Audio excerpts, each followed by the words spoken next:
Assalamualaikum warahmatullahi wabarakatuh. Alhamdulillahilladzi arsala rasulahu bil huda wa dinil haq liyudhhirahu ala dini kullih wa kafa billahi syahida.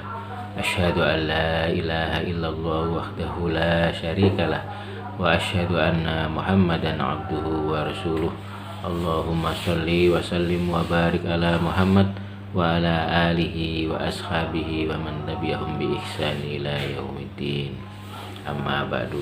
Para jamaah yang dimuliakan oleh Allah Subhanahu wa taala, marilah kita senantiasa untuk selalu bersyukur kepada Allah Subhanahu wa taala karena telah begitu banyak rahmat, nikmat dan hidayah Allah Subhanahu wa taala yang telah dianugerahkan kepada kita semua. Sholawat serta salam mudah-mudahan tetap tercurah kepada Nabi kita Muhammad Sallallahu Alaihi Wasallam. Para jamaah yang dimuliakan oleh Allah Subhanahu Wa Taala, pada kesempatan kali ini kita akan melanjutkan ngaji kitab Bulughul Maram bab syarat-syarat sholat. Wa an Abi Sa'id, dan dari Abi Sa'id radhiyallahu semoga meridhoi Allah anu dari Abi Sa'id, qala berkata Abi Sa'id, qala bersabda Rasulullah sallallahu alaihi wasallam, idza jaa apabila datang akadukum salah seorang di antara kamu al masjid akan masjid, fal yang dur maka hendaklah melihat atau memperhatikan, wa in ro'a dan apa fal yang dur maka hendaklah melihat atau memperhatikan orang, fa in ro'a maka apabila mengetahui ahad atau orang fi na'laihi di dalam kedua sandalnya adzan kotoran au kodaron au najis atau najis fal yamsah maka hendaklah membasuh orang hu akan sandal, fal yusolli dan hendaklah sholat orang fihima dengan keduanya, fal yamsah maka hendaklah membasuh orang hu akan kotoran atau najis, fal yusolli maka hendaklah sholat orang fihima dengan kedua sandalnya. Akhraja telah mengeluarkan hu akan hadis Abu Dawud wa sohaha dan mensohkan hu akan hadis Ibnu Huzaimah. Hadis ini menerangkan bahwa jika seseorang melakukan sholat maka hendaklah memeriksa sandalnya apakah sandal terkena kotoran atau najis. Karena kalau kita perhatikan, terutama bagi para jamaah yang sudah pernah umroh atau haji, di sekitaran Masjid Nabawi itu ada namanya museum yang bernama Museum Nabi. Di situ ada Masjid Nabawi pertama, dimana kalau kita melihat di dalam museum itu, Masjid Nabi itu tidak ada atapnya dan juga tidak di keramik. Jadi dasarnya itu adalah lantainya itu adalah tanah pasir, sehingga ketika orang mau melakukan sholat diperbolehkan menggunakan sepatu atau sandal. Tetapi sepatu atau sandal harus dipastikan bahwa sepatu dan sandalnya itu tidak terkena najis. Dari hadis ini juga bisa diambil kesimpulan bahwa boleh melakukan sholat atau sholat dengan menggunakan sepatu atau kaos kaki. Tapi kalau zaman sekarang yang sudah berkeramik masih pakai sepatu atau pakai sandal sholat masuk ke masjid, maka akan ditegur orang, paling tidak ditegur. Karena apa? Sekarang sudah berkeramik, kok tiba-tiba ada orang masuk mau sholat menggunakan sandal. Kalau pada zaman Nabi dibolehkan menggunakan sandal karena masjidnya lantainya tidak berkeramik, masih pasir. Makanya sampai sekarang menjadi tradisi kalau orang habis sholat langsung mengusap wajahnya. Nah, apakah ini termasuk salah satu bagian dari rangkaian sholat atau karena memang hanya membersihkan pasir karena memang sujud di atas pasir?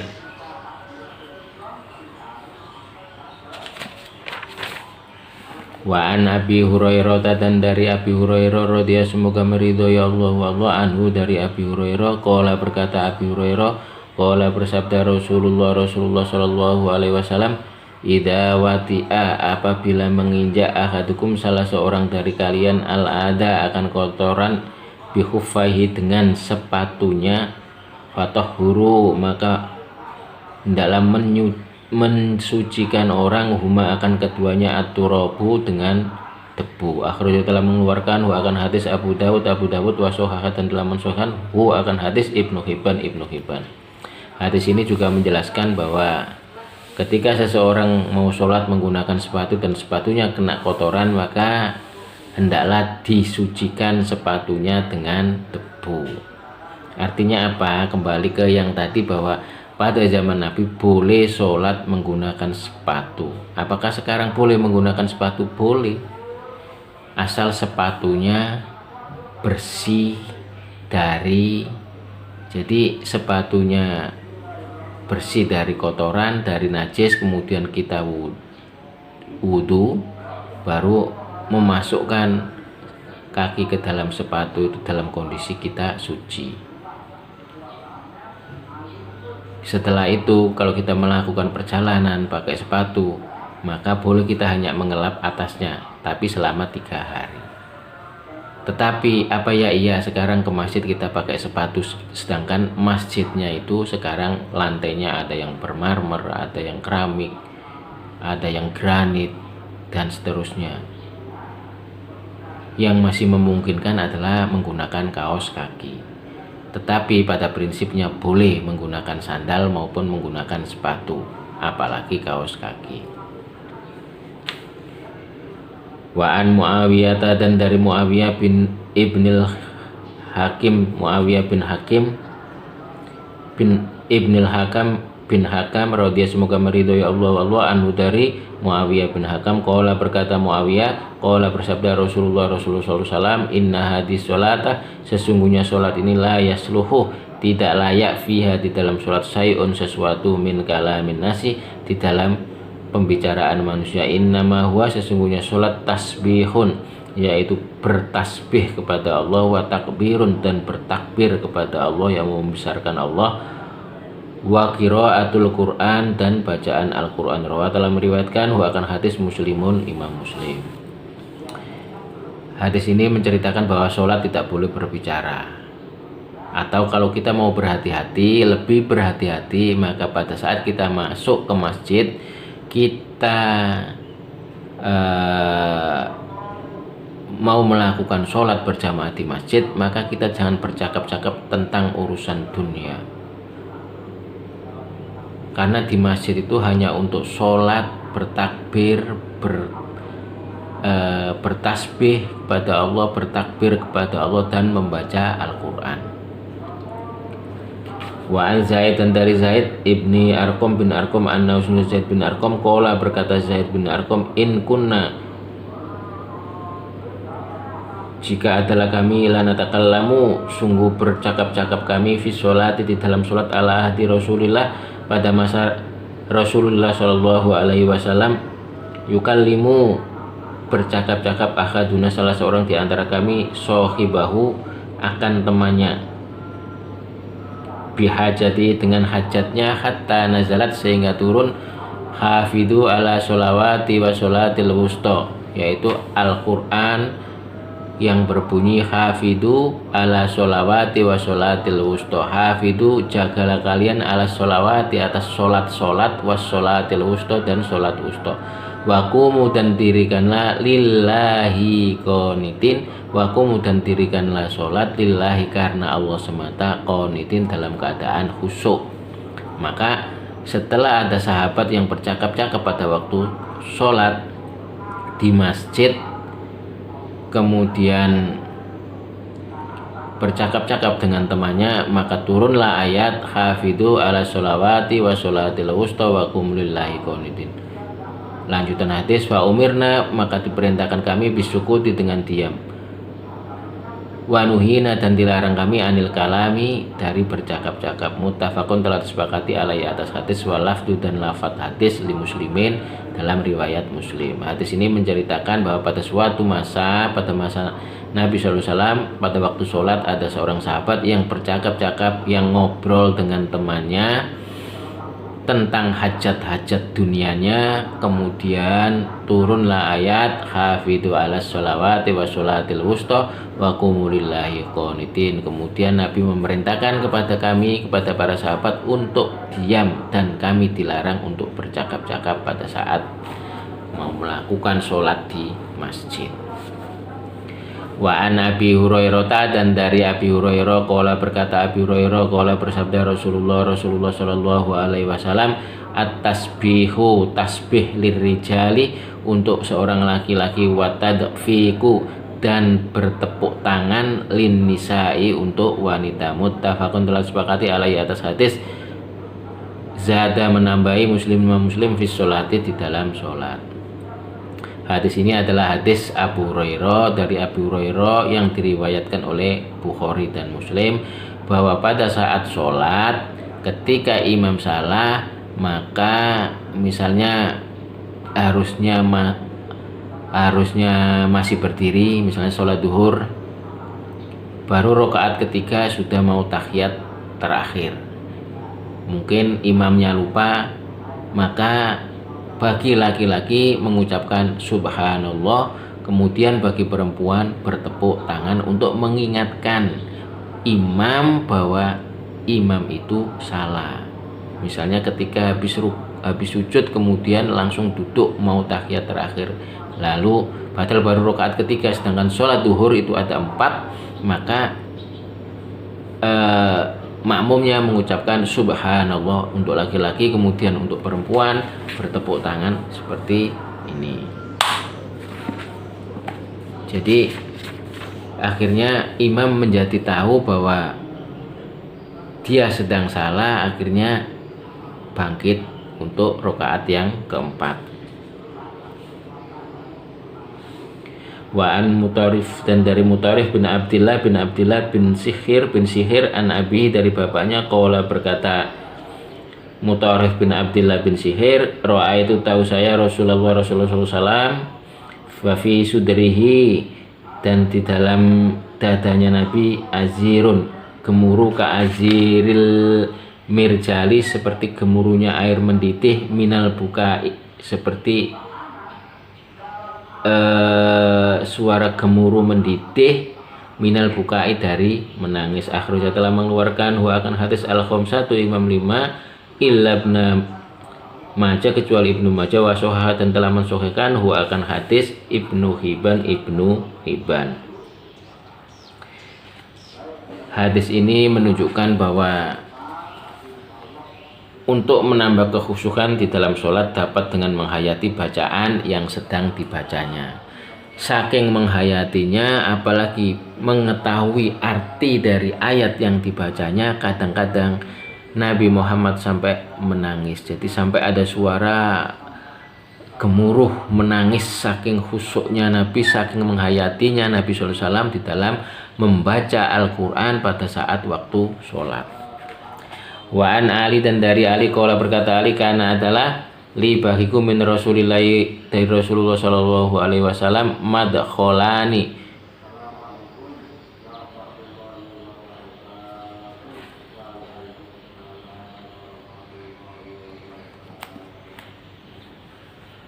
yang masuk keduanya fakuntu,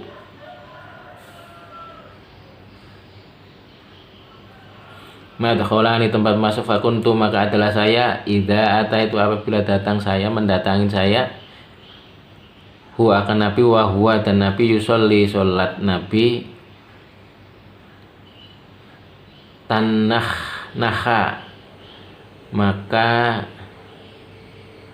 beliau berdehem, naha maka berdehem Nabi li kepada Rawa telah meriwayatkan akan hadis an-Nasai, Imam Nasai, wa Ibnu Majah dan Ibnu Majah.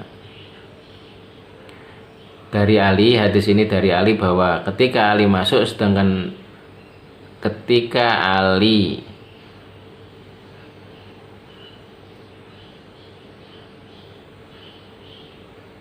jadi ini ceritanya madkholani, nanti dua tempat masuk atau pintu lah, pintu. Jadi Ali ini memiliki dua pintu untuk masuk ke rumahnya Rasulullah Shallallahu Alaihi Wasallam.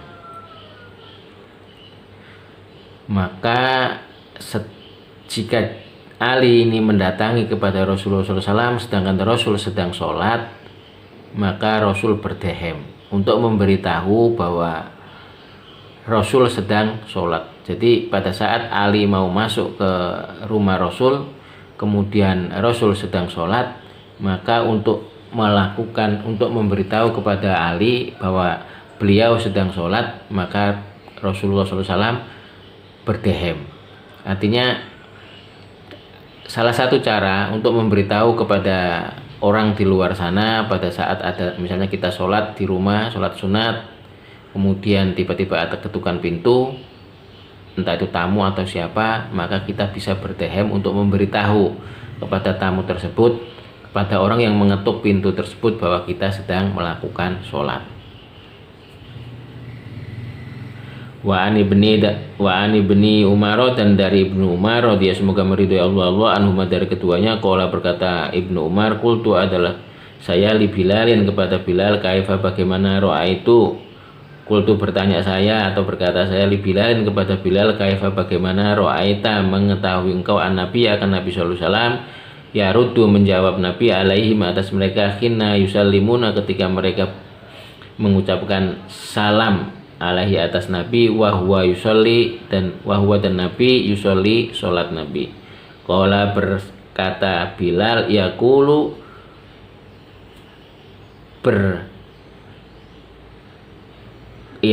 berkata Bilal, qala berkata Ibnu Umar, yaqulu berkata Bilal atau menjawab Bilal, hakada seperti ini, wayab sato dan membentangkan kaffahu akan telapak tangannya. Jadi membentangkan telapak tangannya. Akhraja telah mengeluarkan hu akan hadis Abu Dawud wa Tirmidzi dan Tirmidzi, wa shahah dan telah mensahihkan hu akan hadis. Jadi hadis ini pada saat sahabat bertanya kepada Bilal, bagaimana engkau melihat Rasulullah SAW ketika para sahabat mengucapkan salam kepada beliau sedangkan beliau sedang sholat. Maka Bilal menjawab Nabi seperti ini, membentangkan tangannya. Misalnya ada sebelahnya Assalamualaikum, jawabnya pakai gini. Jadi yang satu tadi ingin memberitahu sedang sholat dengan dehem, yang kedua ketika kita sholat kemudian ada orang mengucapkan salam kepada kita, maka kita cukup melambaikan tangan, membentangkan tangan gini, ingin memberitahu atau itulah jawaban salam ketika kita lagi sholat. Wa Nabi Qatadah dan dari Abi Qatadah radhiyallahu semoga meridhoi Allah anhu dari Qatadah, qala berkata Qatadah, kana adalah Rasulullah sallallahu alaihi wasallam yusolli sholat Rasul wa huwa dan Rasul hamilu yang menggendong Rasul atau membawa Rasul Umamah binti Zainab. Fa idza sajada maka apabila sujud Nabi, wa doa meletakkan Nabi akan Umamah. Wa idza qoma dan apabila berdiri Nabi, hamala menggendong Nabi akan Umamah binti Zainab. Muttafaqun telah sepakati alaihi atas hadis wali muslimin dan untuk Imam Muslim. Wahwa yaumu dan wahwa dan Nabi yaumu yang sedang mengimami an-nasakan manusia fil masjid, di dalam masjid. Hadis ini menjelaskan suatu saat Nabi sholat dan menggendong Umamah binti Zainab.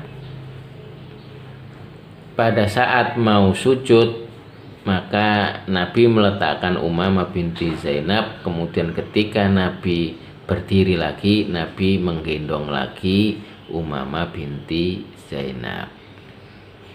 Padahal Nabi pada saat itu sedang mengimami umat di masjid. Jadi dari hadis ini boleh kita menggendong anak kecil pada saat sholat. Jadi ketika mau sujud maka anak itu kita letakkan dulu di depan kita, atau kalau di sampingnya nggak ada orang maka di samping kita, baru kita sujud. Setelah selesai sujud kita menggendong kembali untuk berdiri. Wa an Abi Hurairah, dan dari Abi Hurairah radhiyallahu, semoga meridhai Allah anhu, dari Abi Hurairah qala, berkata Abi Hurairah, qala, bersabda Rasulullah sallallahu alaihi wasallam, uqtulu, bunulah al aswadaini, dua binatang hitam fi sholati, di dalam sholat, al khayatuh, yaitu ular, wal akrobah, dan kalajengking. Akhraja, telah mengeluarkan, wa akan hadis al arba'atu, imam 4, wa sahhaha, dan telah mensahihkan, wa akan hadis Ibnu Hibban. Hadis ini menjelaskan pada saat kita sholat dan ada kita boleh membunuh pada saat kita sholat, yaitu dua binatang yang warnanya hitam. Yang pertama adalah ular, yang kedua adalah kalajengking. Ada hadis lagi bahwa ular warna hitam adalah jelmaan dari setan. Jadi hadis ini, pada saat sholat kita boleh membunuh binatang, dengan catatan binatang itu adalah dua binatang yang disebutkan dalam hadis ini, yaitu kalajengking atau kalajengking dan ular. Demikian yang bisa saya sampaikan, mudah-mudahan bermanfaat. Billahi taufiq wal hidayah. Wassalamualaikum warahmatullahi wabarakatuh.